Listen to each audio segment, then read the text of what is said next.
Well, the time is just gone 10 minutes past 8 as we kick off this morning the big story. And clearly, we are saddened by this tragic Johannesburg fire.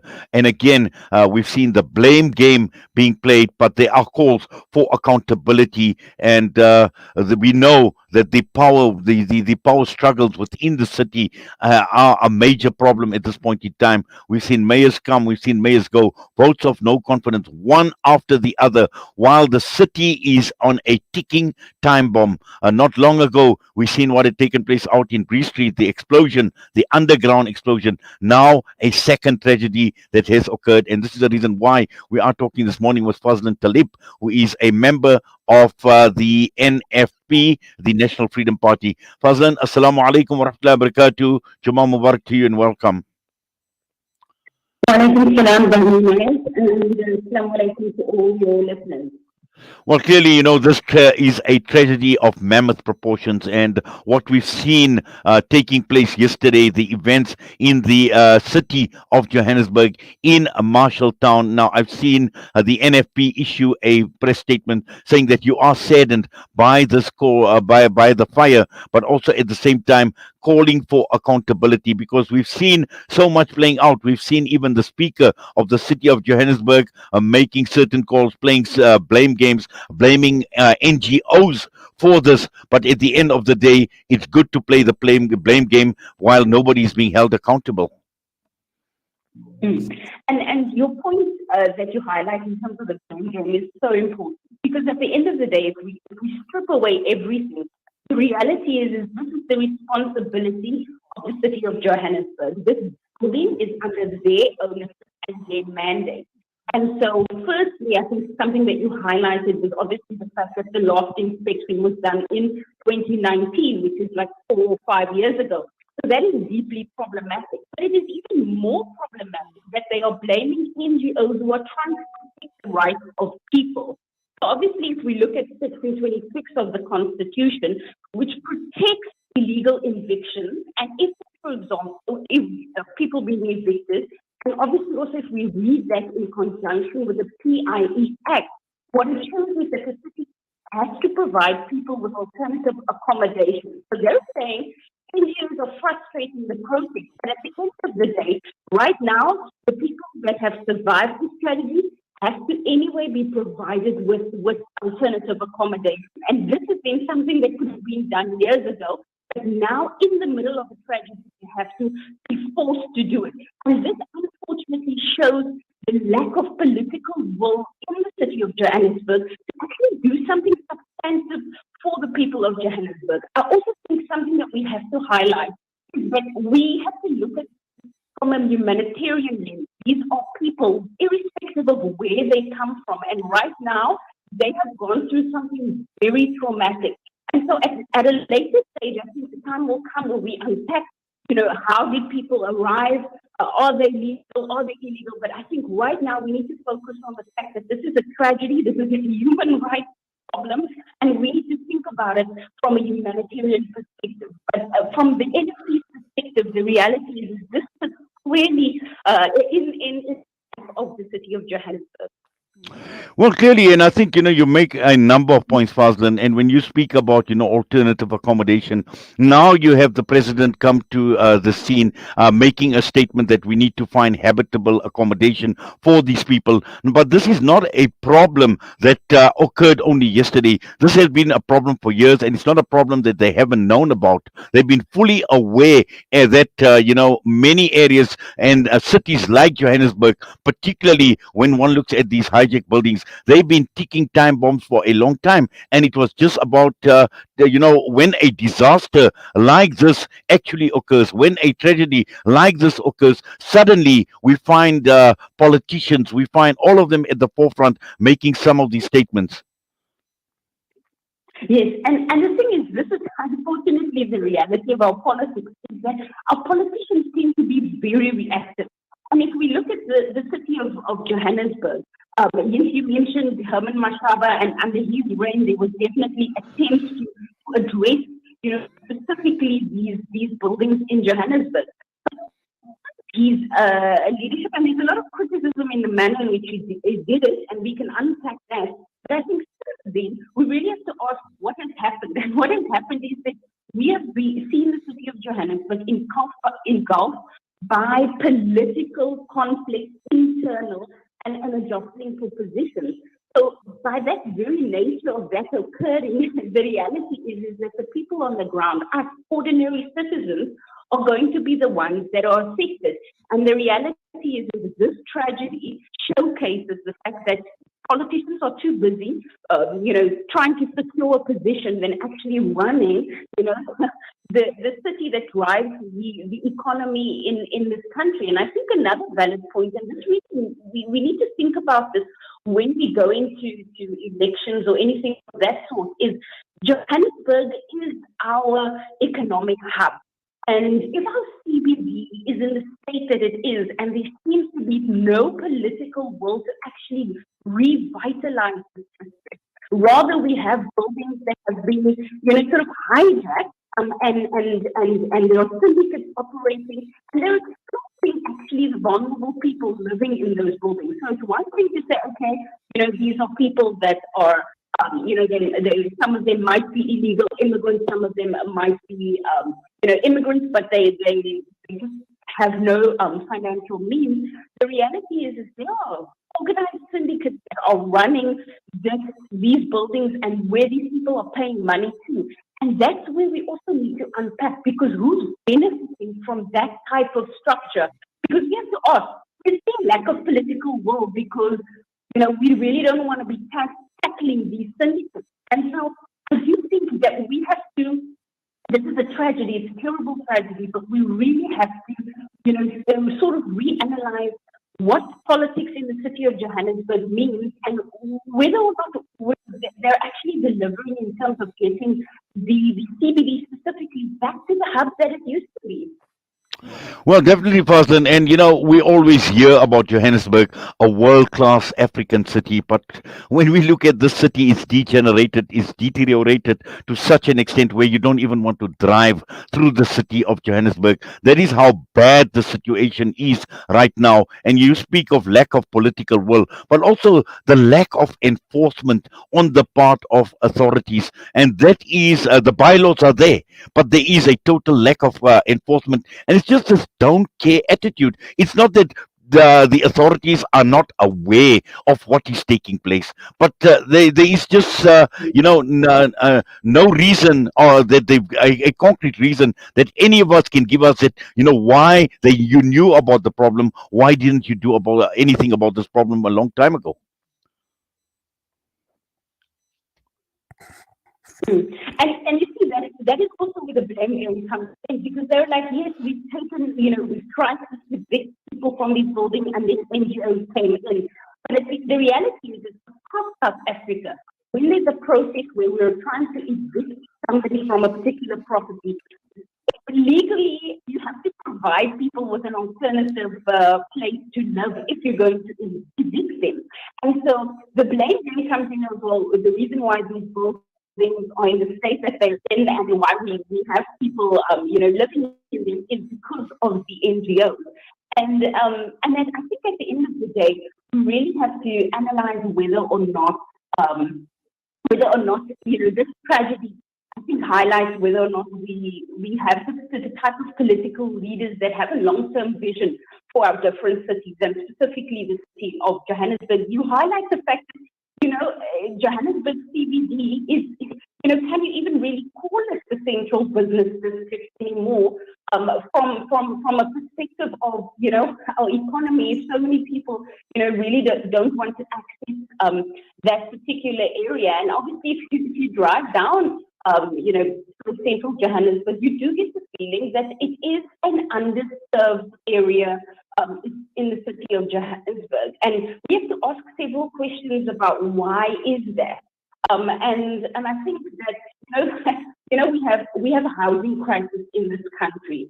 That is the reality. And the simplest thing would be, the very simplest thing, instead of evicting people and saying get out and go live somewhere else, is why can we not update these buildings that are owned by government and make them livable for people, and then properly administer that process? rather than sort of outsourcing blame. So there's several avenues to be able to come up with a solution, but we shouldn't be talking about this post the fact of a tragedy. We actually should have been talking about this before the time. But again, unfortunately, this is symptomatic of politics in this country where it's really very, very reactive. And unfortunately, we need government at all levels of society to look at issues that we face as a country and say, what is the vision going forward? Rather than simply saying, okay, this is the problem, how do we address it? We have to have visionary leadership that addresses these issues. And Well, unfortunately, we have leaders in local government specifically that is very reactive. Well, definitely. And also, Fazlin, I've seen the press release by the leader of the NFP, Ahmed Sheikh Imam, Manzoor Ahmed Sheikh Imam. And it is clear that calling what the NFP is doing is calling for accountability. And this is going to be quite interesting as to who is going to be held accountable for this tragedy. Yes, and that is very important. We need to fully investigate this, both from a what point did the city just lose interest, and why, for example, if 2019 was the last time there was an inspection, why was there not further work that was done? I know, I think the city of, the mayor of the city of Johannesburg, I think he said that they were leasing the building to some sort of NGO that was dealing with women's issues. If that was the case, what was the follow-up? What was the checks and balances? And, did you make sure that when you were leasing the building, that it had all, it followed all the procedures? So I think there's a number of investigations to take place over and above just, actually who manages the building and, what happened on the day. I think we also have to take a look further back. And I think this is what the NFP is calling for, and specifically Honorable Sheikh Imam, in the sense that we need accountability and we need people to be held accountable. Those people that made decisions in this process that ultimately led to this tragedy. Because at the end of the day, you had a building that is in the ownership of government, right? That is something that is very, very clear. It is under the ownership of government. And if something happens on your property, you are primarily responsible for what happened there, whether or not that property was being occupied legally or illegally. And so at the end of the day, we need to analyze, were there reports given about the state of the properties, and were there measures in place in the interim to say, okay, we've wanted to evict people, we haven't been able to achieve that. So what were the alternative things that were put on the table? We need to actually honest, independent investigation that unpacks those things. Because from a political side, there are many landmines I think are deeply problematic. Over and above just obviously the syndicates that hijack these buildings and kind of extort people that are already in a vulnerable position. So obviously there is an element of responsibility and accountability that goes on that side. But unfortunately, and you highlighted this, from a law enforcement perspective, where is the enforcement? So even from that, perspective, there has to be responsibility and accountability taken. But from the NFP's perspective, there's definitely, we're calling for an independent investigation. We need to unpack this, and we need to understand, where did all this go wrong? Because we need to prevent it. There are hundreds of buildings in this exact same state in the city of Johannesburg, and if we don't rectify and learn from this experience, we're going to have many more tragedies that come forth. So, yeah. Well, it certainly is a scary part, Fazlin, because I've just seen a tweet that says, how do you claim to care for our people when everyday lives are lost through pure incompetence, mismanagement, and corruption? No one will be charged with murder here. It just doesn't matter to them. And that basically sums it all up, Fazlin. It does, unfortunately, because you can already see in the statements coming out from political leaders and specifically those tasked with responsibilities in the city of Cape Town, the deflection tactics that are taking place. And that's old politics. We know that usually occurs. But at the end of the day, in terms of the investigation, we need to make sure that investigation oversight comes perhaps even from a parliamentary perspective or from a judicial perspective, but there has to be an investigation that really doesn't speak to party politics and doesn't speak to existing structures within government. And the reason for that is because ultimately people protect their cadres irrespective of political party.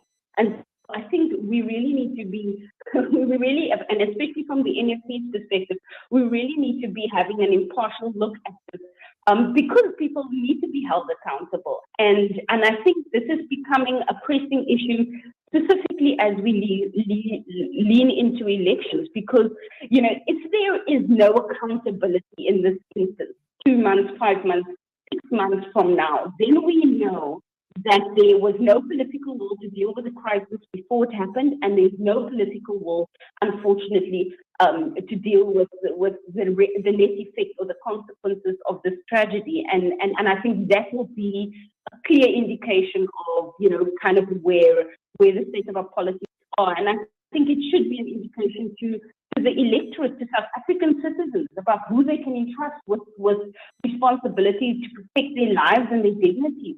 At the end of the day, these are human beings, right? And unfortunately, if this had happened somewhere else, where it was people of a different economic strata, I think we will be having a very different conversation around accountability and heads must fall. But unfortunately, because of the fact that largely, not entirely, but largely because of immigrants, a population that lives there, and secondly, because of these people of a lower economic strata, I think we're going to see very, very difficult. It's going to be very difficult for accountability, because who are the constituents that are going to hold these politicians accountable, unfortunately. And I think that's the sad aspect. So we're definitely calling for an investigation that is impartial, whether it be run from a judicial perspective or a parliamentary oversight perspective. It definitely has to be oversight.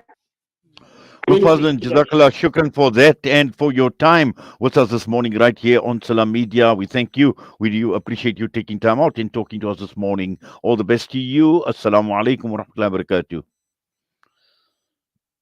Wa alaikum salam wa rahmatullahi wa barakatuh.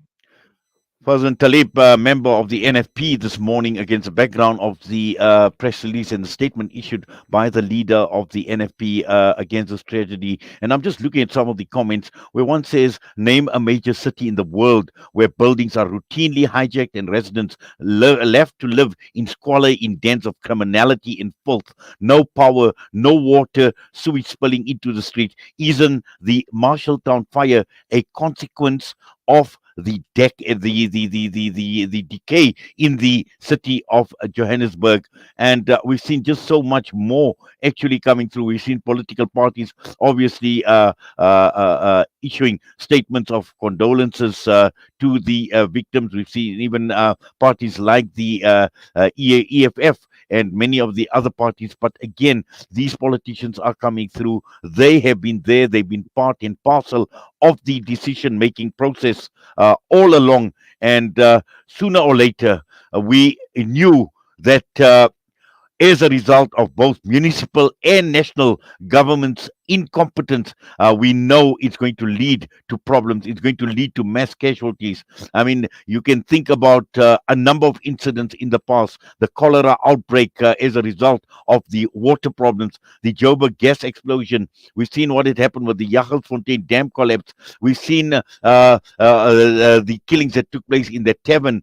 We've seen live Esidimeni, what had happened there. And now we see this Marshalltown fire. So there's just been too many incidents, one immediately after the other, that is occurring. And it's time that the powers that be, the authorities, wake up and smell the coffee. But also at the same time, it's up to you and I, the voter, and we can have our say comes the elections next year. Do we still want these politicians in power? Breaking stereotypes.